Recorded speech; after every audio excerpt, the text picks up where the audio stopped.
Good morning and welcome to our World Cup preview show. It's the Women's World Cup preview show, and it's here on the commentary with myself, Russ, Vernon, and alongside me, as you can see, is the women's correspondent and England Lionesses correspondent is none other than Nicholas Jones. Nicholas, how you doing, my friend? You okay? Yes, good morning, Russ. Looking forward to this tournament. Should be about Yes, it should, Nicholas. Just to remind people what we've got coming up here on the commentary, we've got all of the England Lionesses matches.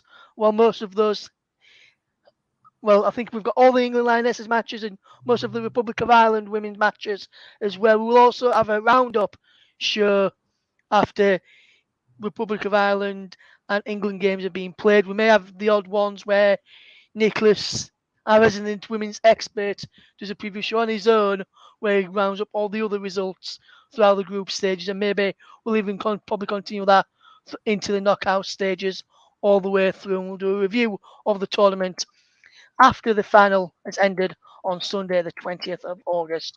The first day of the Women's World Cup is tomorrow, Thursday, the 20th of July, with two games to kick us off. There's the two host nations. It's New Zealand against Norway.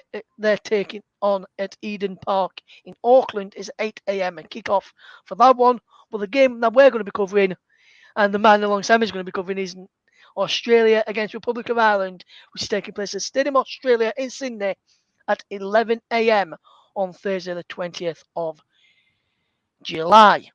We'll go through those games in and preview a bit of those games. We'll also have on Saturday, the 22nd of July, we'll also have England v 80, which kicks off at 10:30 a.m. UK time, which is taking place at Lang Park, should I say, in Brisbane on Saturday morning, and we're looking forward to have that game with us as well. And we'll round up all of the day's action on Thursday and Saturday in an evening show around about 10 o'clock in the evening, where myself and Nicholas will be back together rounding up all the day's action on those days. And we'll do it every England game where me and Nicholas, after England and Ireland games, Island games that is, me and Nicholas will join together, do a review of the day's action. The other days, it may just be Nicholas doing his review of those, and we'll have alternative commentary on all England matches and most of the Republic of Ireland group stage matches as well. Well then, Nicholas, let's just look at some of the teams in there first of all, and we'll start off with Group A, which features Norway, Switzerland, the host New Zealand, and the Philippines. New Zealand take on Norway in the opening match of the tournament. How do you see Group A going, Nicholas? And do you think New Zealand could surprise a few people and get out of the group stage? In all honesty, I don't think so. They haven't lost. They haven't won a single Women's World Cup game in all the times they've been. They've drawn 3 and lost 12, and playing at home will likely put extra pressure on them. And in a group that contains the likes of Norway and Switzerland, they could potentially finish third or bottom. That being said, no host nation has gone out at the group stage so far, but their recent form of 10 winless matches suggests that this statistic could well change. Yes, and if I just quickly have a look at the key player to watch out for in that New Zealand side, and the player I've picked out, Nicholas, is Anna Wilkinson. She's 31 years of age. She's a striker in Melbourne City, so plays club football in Australia.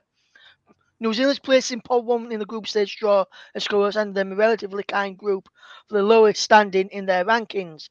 Anna Wilkinson should be tasked with spearheading the attack for the Kiwis, the New Zealand side, either centrally or part of a two, and being clinical in front of goal is crucial for the outsiders. So she could have a really big star to play. The Ferns, which is the New Zealand women's nickname, lack star names, but boosted by the more Hollywood rosters of the favourites. So the role of experienced defender and skipper Ali Riley, formerly of Chelsea and Bayern Munich, will also be an importance for the Ferns in a team effort. How big do you think Anna Wilkinson and obviously Ali Riley would be to New Zealand's chances of getting out of Group A, Nicholas? Well, they sound like two very crucial players, but as I mentioned earlier, they're going to have it hard against. They're going to have it really tough when they face Norway because even though they didn't progress so far in the Euros, from what I can remember, on their day they are actually really good. So against Norway, I'd expect the game to be a loss for them. Yes, touching on Norway just briefly, Nicholas, as we're just with them being the first game for New Zealand, and we'll just touch on those two teams in the group because those are two teams that we really know about in that group, Nicholas. Norway's key player that I've picked out is Ada Egerberg, 28-year-old striker, plays a club football at Lille. Just some of her statistics for Norway. She's played 76 times for her country, scoring 43 goals, and she's played in 4 major tournaments.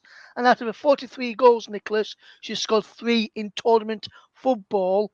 She was only a teenager when she played the full 90 minutes in Norway's Euro 2013 final defeat to six-time Champions League winner is that is Ada Egerberg. So, and she won the Ballon d'Or in 2018. But during the Euro 2020 campaign, she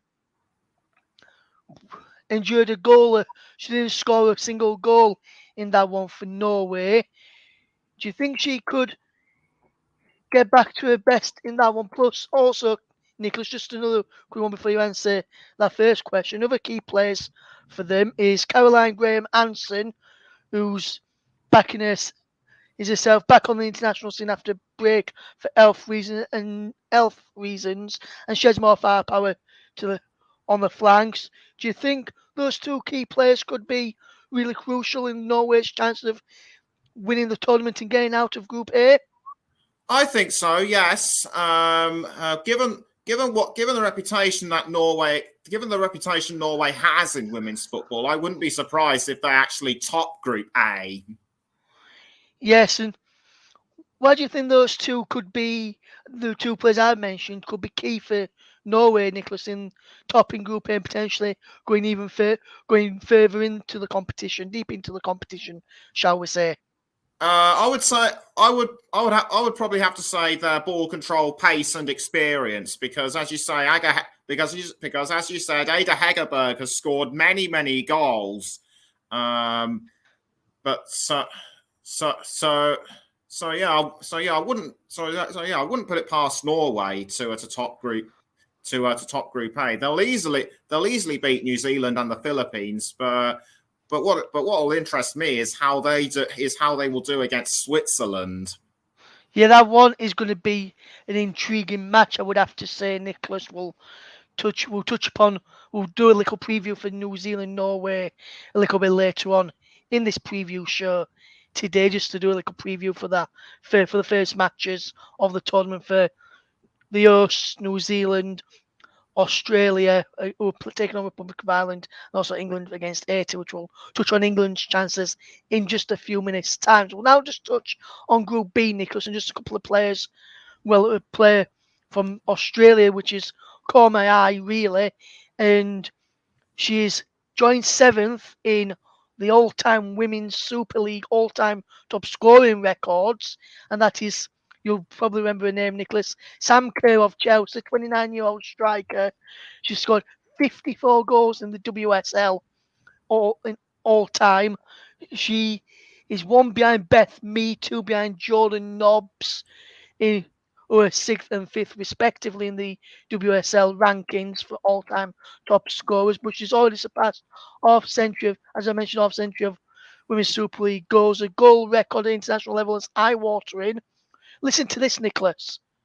She has scored 63 goals in 120 appearances for the Matildas. How crucial of her staying fit is this for Australia to get through? Obviously, they've already beat England in a friendly early on, which we covered on the channel, which you covered for us, Nicholas. And on Friday, Nicholas, I don't know if you saw the result that they had. last Friday in a friendly against France. Australia won 1-0 in that game as well. So how crucial is Sam Kerr staying fit to helping Australia progress in this competition? Oh my word! When she is on form, she is incredibly dangerous. As she boasts, as given that she boasts her incredible goal scoring ability both domestically and internationally, but she isn't. But she isn't the only one to look out for. I've also been impressed by Hayley Rasso, Caitlin Ford, Alana Kennedy, and even Claire Polkinghorne could also be ones to watch for. Could also be the ones to watch for the Matildas. And I would not be surprised if they actually top their group. Yes, also in their group, and their opening match of the tournament is against Republic of Ireland, and one of the Republic of Ireland players, we'll touch upon her in a little while, Nicholas Atheno, I'm on about. But, excuse me there, but Katie McCabe is one of the players I picked out as the star and key player for the Republic of Ireland. The 27-year-old left back plays club football at Arsenal. She's a threat in any position down that left-hand flank. Her performances for Arsenal won the club's Player of the Season award in 2020-2021. And but she's key for her club. Her importance to the national team is on another level. She was handed the captain's armband for the Irish national side at just the age of 21. She's now 27, and her influence on the Irish team cannot be understated. As those witnessed when we saw, I saw a game when they played against Scotland the other week in the qualifying, Nicholas, and she was crucial in that game as well. How crucial do you think Katie McCabe will be in this Republic of Ireland side, especially after the performances for Arsenal that we've seen in the WSL? Oh, it'll be. Oh, she'll be very important. She'll be very important for them, given her experience. Whether that will be enough to give Ireland a chance to qualify for the round of 16, I don't really know. If they do, qualify, if they do manage to qualify for the round of 16, I would that would that would certainly be an achievement in themselves. But not only do they have to get past Australia, they've also got to beat Nigeria and Canada, both good sides themselves.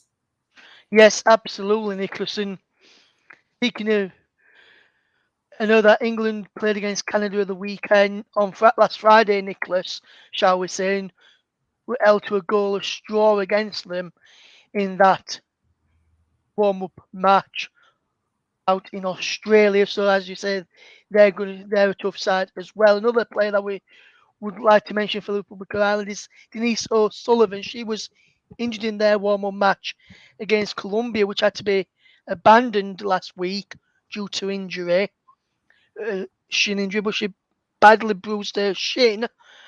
But and working with the Ireland's medical staff is the report that we've got regarding Denise O'Sullivan, and she's proven in recent weeks that she's a big player for the Republic of Ireland.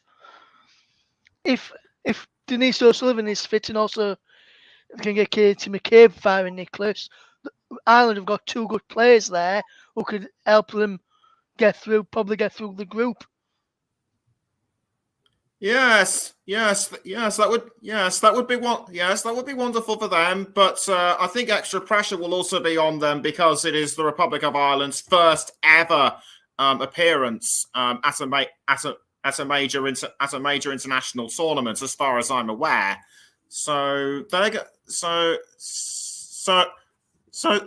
they're gonna have it tough. But one thing I forgot to mention about Australia, and this is purely my opinion, is I actually put them as my dark horses. If they carry on the way they're playing, because they've been unbeaten in the last 10 matches, then they could actually go all the way and win.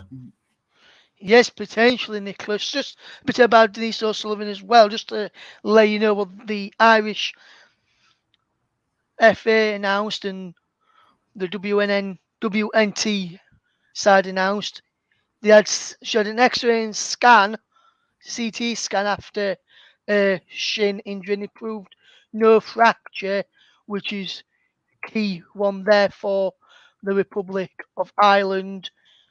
And they said she was going to work with the WNT medical staff on a return to play procedure. So hopefully that will include, hopefully she can be included in, say if she misses the opening match, hopefully she'll be able to be playing the matches following that for Ireland, which is their next game, the Republic of Ireland, is against Canada on the 26th of July.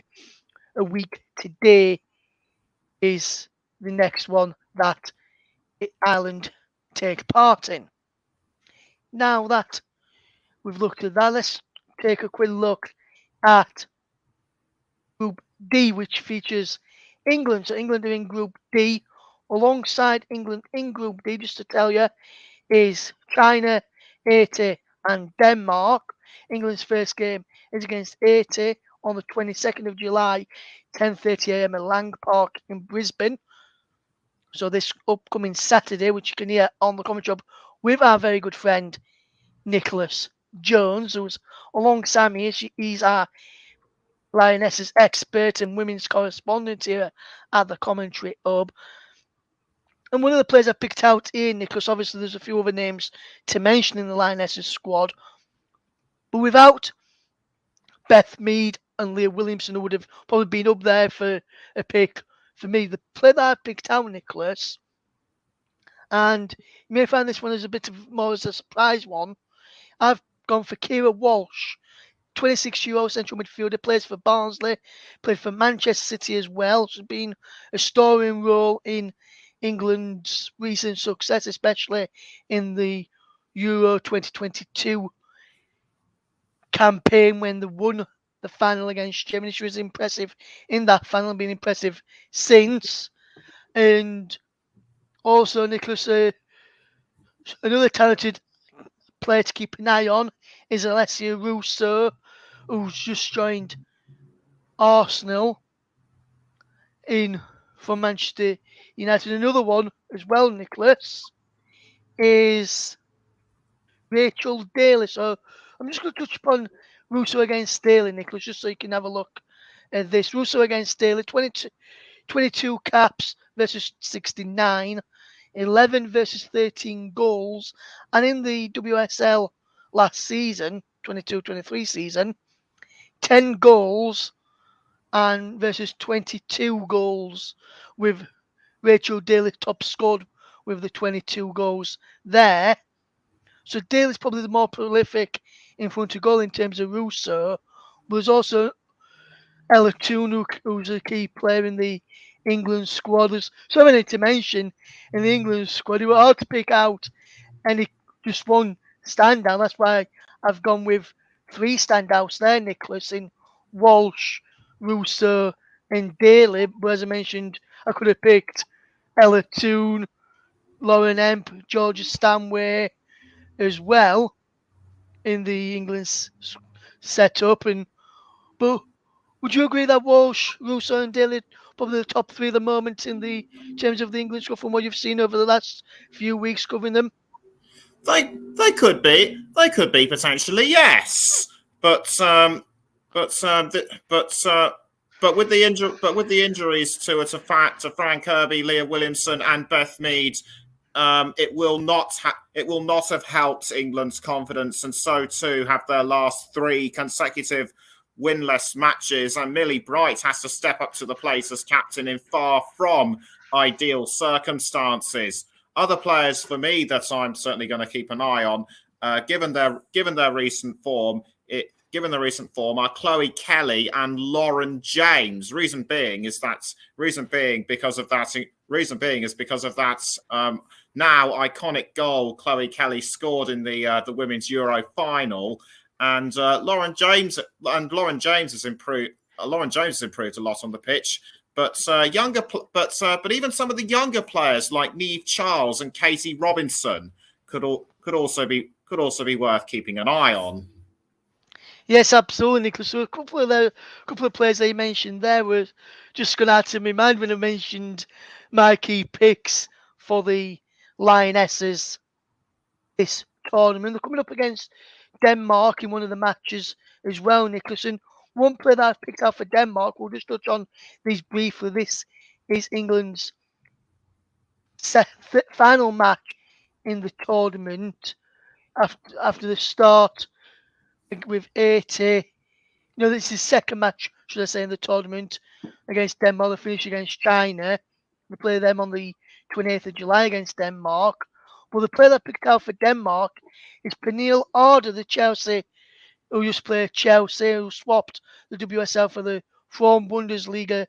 Next year, we're moving to Bayern Munich, attacking midfielder, 30 years of age. She's a big player for this Danish side. Another one in the Danish setup for me, Nicholas, who's been impressive for me when I've seen them play, is Sophia Svana, the Real Madrid versatile young back as well.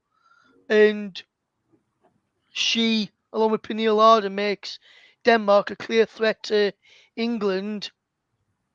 And failure to qualify for the knockout stages for Denmark could be a major shock, we'd have to say, especially in the group which features China and 80, along with the Lionesses. Would you agree with that, Nicholas? Denmark could be a serious threat to England, given the likes of Harder and Savannah playing there, and England will certainly be wary of Harder, given that many of their players have faced her in the WSL. With regards to England's chances overall, I personally don't think they're likely to win, but they could reach the final.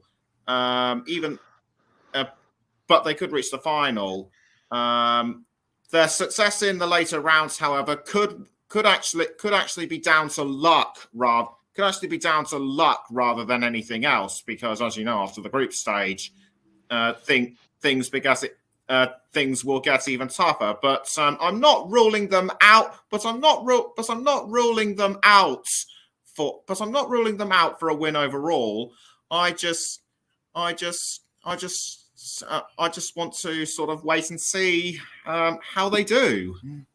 Yes, and I'm just going to touch on another country who's involved in this, and it's the current world champions, Nicholas, the USA. I know you want to speak about those a little bit during this preview show as well, so we'll just touch upon those before we get your predictions for who's going to be in the final and who's going to win it a little bit later on, Nicholas, and I'll give mine as well. But USA's key player that I picked out is Megan Rapinoe, 38-year-old winger for OL Rayon in the USL, the United States League over there. She announced, it was 38, she was announced coming from the game before the tournament. She plays in the NSWL, and she says this is going to be a final stage on the moment of the big stage of the Women's World Cup. And just a quote here that I've got from Megan Rapinoe, she went, "I feel so honoured to have represented this country and this federation for so many years.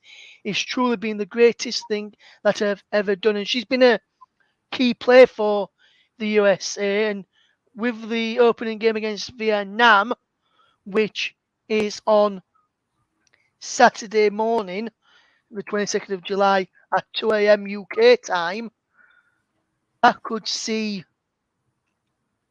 win a 200th appearance for the Lionesses, not for the Lionesses, for the USWNT, should I say. And Megan Rapinoe has been a remarkable player for the US, hasn't she, Nick? Yes, she certainly has. Given that she was one of the standout players for me in France 2019, but she's not the only one. That could do well for the US. There's also the likes of Rose Lavelle, who scored in that final, and she is just one of many players in a team with a mixture of youth and experience. Although some will actually be taking the place of injured players, including their regular captain Becky Sauerbrunn, which could compromise their chances of victory. Yes, absolutely, Nicholas. Absolutely, my friend. And so there's a number of other clubs taking part in this, including Euro 22 runners-up in Germany with Alexander Pop, 32-year-old striker for Wolfsburg. Their key player, should I say, not man, sorry about that, key player with Alexandra Pop scoring 62 goals in 128 appearances. She's played at 6 major tournaments so far and scored 26 tournament goals.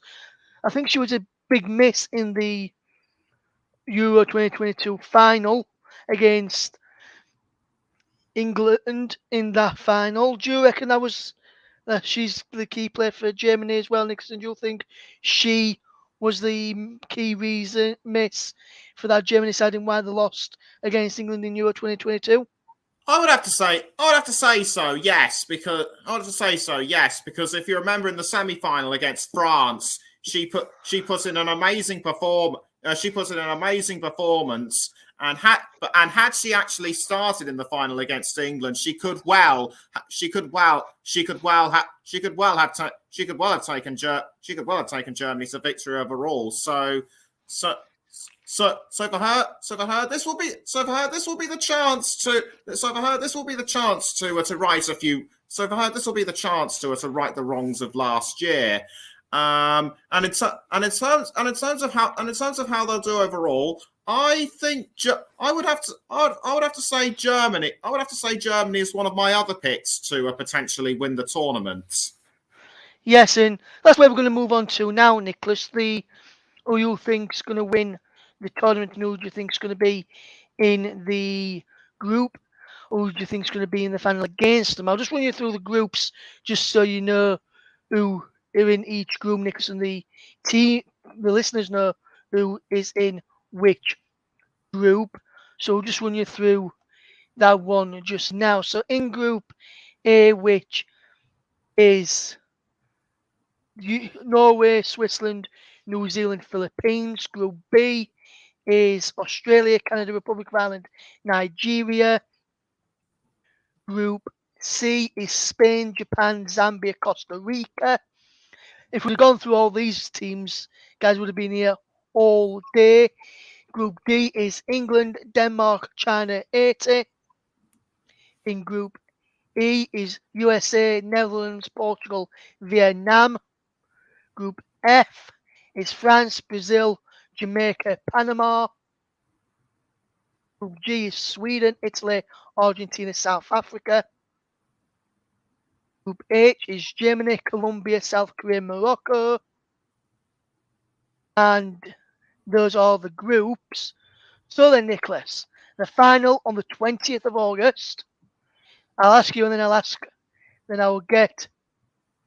give mine afterwards. I'll just run you through the stadiums as well. I'll just go, before I get your thoughts on who's going to be in the final, Nicholas, I'll just run through where the games are being played and which countries hosting those. Where, obviously, we know it's in Australia and New Zealand. So in Australia, it's being played at Sydney. 2 stadiums in Sydney, which is Stadium Australia and Sydney Football Stadium. Brisbane is Lang Park. Melbourne is the Melbourne Rectangular Stadium. That's hard for me to say when I've been drinking the night before. It's also being played in Adelaide at the Marsh Stadium. Perth at the Perth Rectangular Stadium. Auckland is Eden Park, is in New Zealand. Wellington is the Wellington Regional Stadium. Hamilton is Waikato Stadium. And Dunedin, which is the Forsyth Bar Stadium. So, Nicholas, 20th of August is the day of the final. Which 2 teams do you see being in the final? I don't. It's difficult. It's too close to call for me. So I'm going to say who I think could potentially win. I've already mentioned Germany. I think other potential finalists could well be the United States, Japan, the Netherlands, who as you recall, who as you may recall, were the runners up in the 2019 final. They could do well themselves, and also and perhaps Canada, also worth considering, given that they won the gold medal at the Tokyo Olympics. Another potential finalist for me, as I mentioned earlier, could well be England or even Australia. So what? Potentially one or two. So potentially it could be any of them. Although if I was to be a brave man and anticipate a World Cup final, I'm gonna go out on a bit of a limb and say the United States against England, but I could be wrong. And Nicholas, if it is USA against England, will the World Cup be coming home? Well, as I mentioned earlier, for England, their success could be more down to luck rather than anything else. But if they perform against the USA as they did in their friendly at Wembley last autumn, I don't see why not. But when the USA are on form, they're on form. So could go either way. But enough about me. Who do you see potentially being in the final? Right then, this is where I come in with my final predictions. And thank you for teeing it up nicely there, Nicholas Jones, our resident women's correspondent and England Lionesses correspondent as well. We'll hear throughout the Women's World Cup. We'll do little shows every so often where Nicholas will give a roundup of his thoughts on England's tournament so far and other nations so far. We'll do that every so often now. Me and Nicholas will sort those out and keep you posted over on our Twitter feed, which is over at Commentary Live 1. But for me, Nicholas, I think USA is probably going to be in the final. And I think, like you, Nicholas, I think it's going to be USA against England final. And I'm not sure if he'll come home. I think USA may just have too much for the Lionesses. But as you know before, Nicholas, Serena Wiegman is a winner. She's won many tournaments when she was the Netherlands manager. So who knows? She could bring a winning touch across to England, like she did for the Euro 2022 final, and help England get over the line and win the World Cup. So for me, I'm going to say it's going to be USA England final, and I think it's going to go to penalties to decide it. And I can't call who's going to win the penalties.